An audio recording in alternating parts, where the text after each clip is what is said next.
একটি মোটা কমলা রঙের বিড়াল। সে এতটাই মোটা ছিল হাঁটলে পেটে ধপধপ আওয়াজ হতো।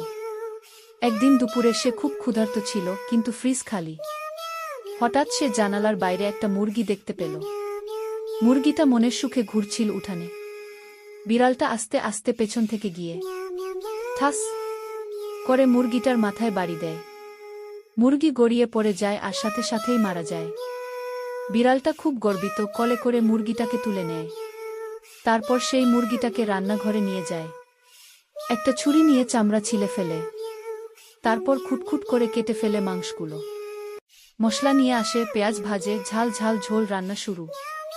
একটু পরেই রান্না শেষ হয়। সে সুন্দর করে প্লেট সাজিয়ে রাখে।